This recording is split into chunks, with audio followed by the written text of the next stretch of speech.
been a really rough few weeks for Nigerians across the world. Can Nigerians genuinely travel freely anymore when it comes to even leisure travel or even business travel? I feel like Nigerians today cannot wake up without seeing a headline from Instablog Naija or from CNN about how Nigerians have committed fraud. The voices in the media adding to this and really bringing out the country is really going to affect how Nigerians are being perceived. The problem with Nigerians sometimes is we take people's word for it. Whenever anyone tells us that, oh, I'm running $1 billion business, we just believe it. Running $1 billion business is not easy. We're a lot of people and a lot of people that are doing really well and doing great things. So to have this huge stain is like a huge blow.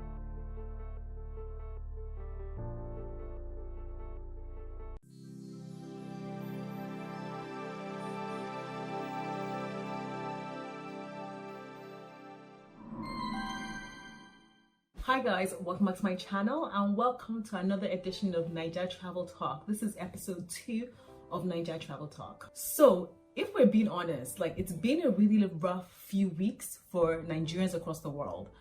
As in, we've been getting blows left, right, center, and it's been terrible. I feel like Nigerians today cannot wake up without seeing a headline from Instablog Naija or from CNN or from any of this big media powerhouses about how Nigerians have committed fraud. Before I get into the video, if it's your first time seeing my face, my name is Sassy Funke and I'm a Nigerian travel and lifestyle content creator.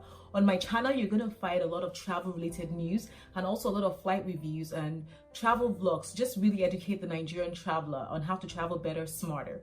So Nigerian Travel Talks is essentially where I discuss issues pertaining to Nigerian and Nigerians and Africans too that relates to travel. So if it's your first time seeing my face, do make sure you hit that subscribe red button down below and hit the notification bell button, because I know a lot of you guys do complain that you don't see my notification. So subscribe and click that bell notification button.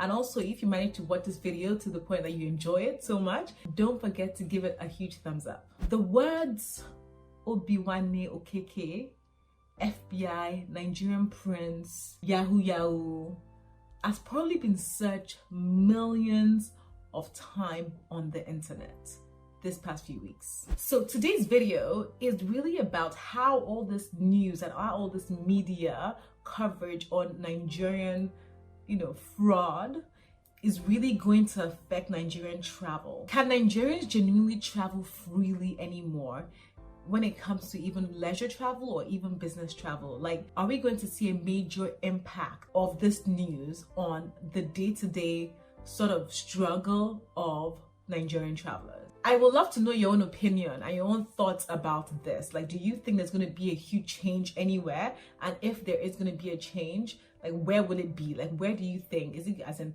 and that change could be from actually you thinking, oh my God, even when you travel to places, when you say you're Nigerian, how people will react to you, how people will want to maybe not do business with you. Like, how do you think it's really going to change the way Nigerians travel to do business and for vacations? So in this particular video, I'm going to be talking about the case of Obinwanne Okeke, the Forbes 30 under 30 guy that basically got accused of defrauding up to, I think, about $11 million, a lot of money.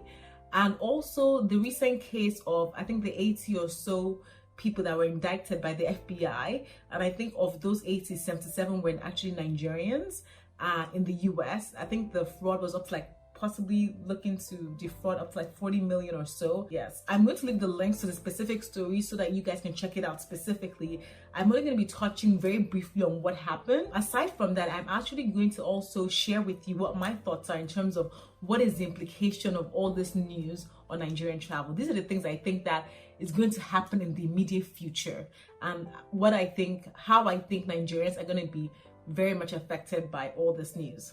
So first, I'm going to be looking at my laptop to basically get some points so that I ensure that I have the facts right. So if I do look down, it's because I'm looking at my laptop to get the facts right.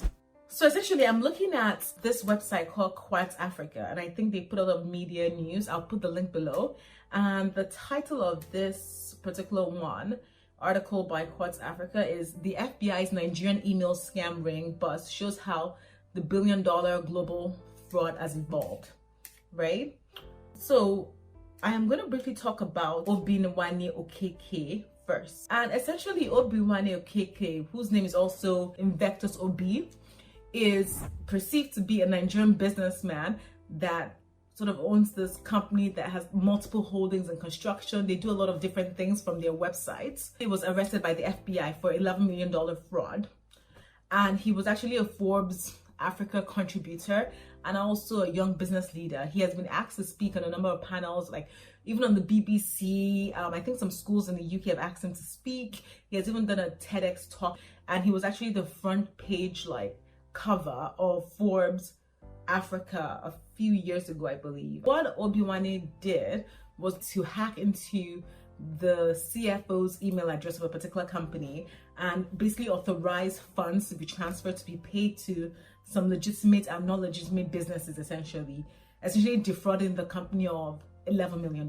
That is pretty much the whole news there.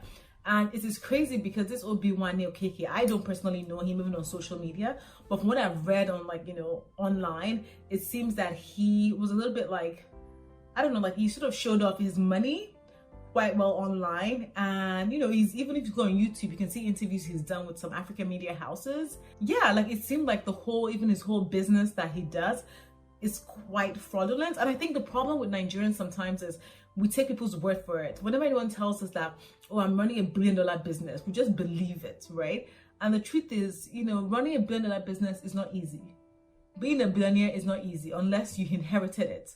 If not, like, you need to sort of understand the specifics of how that person made money. And if the more a lot of us are looking at it, looking online, you can't really see where he made his money per se. Even if you check on his websites, I think it says he invests in some companies. You don't really know who those companies are. He invested in a farm, but I think the farm is owned by somebody he knows, and the farm is not even like quite searchable on the internet either.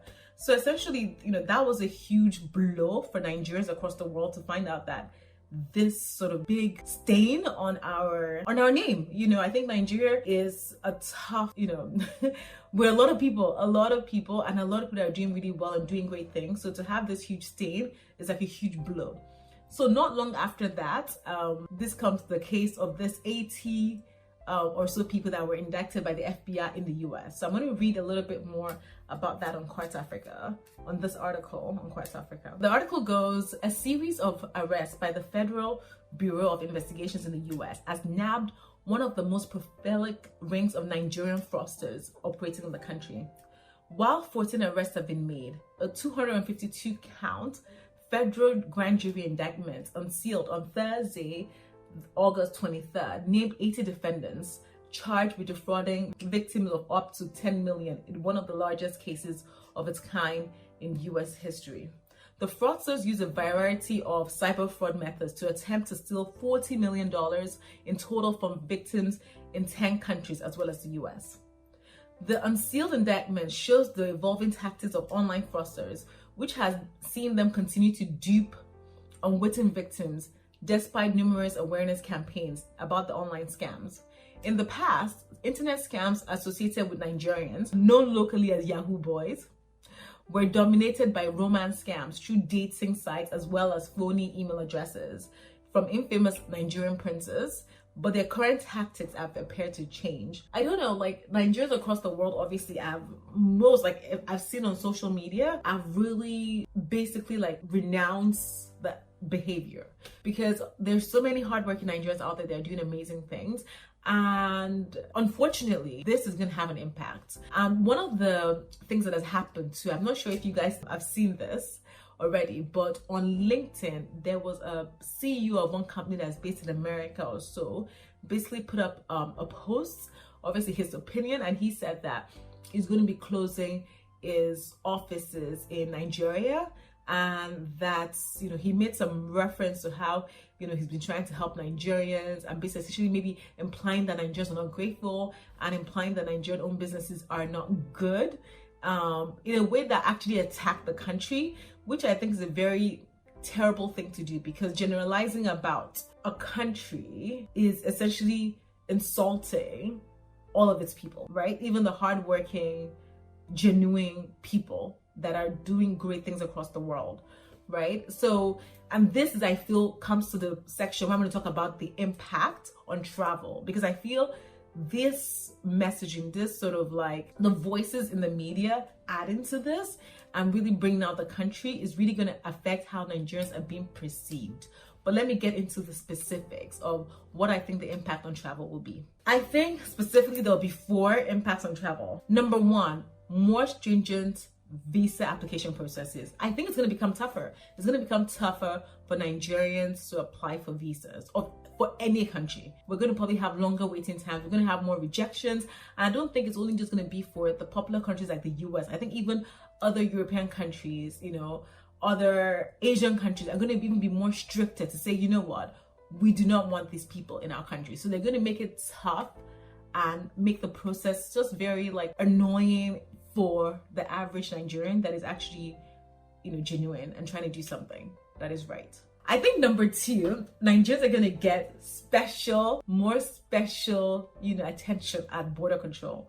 I've had my share of border control issues before, but I think that this is going to make like the interrogation, even those that have been given visas, when they get to the border, whether it's America, whether it's to the UK, once they see that Nigerian passport, it's going to trigger whoever it is at the counter to just be like, find ways to basically catch people out.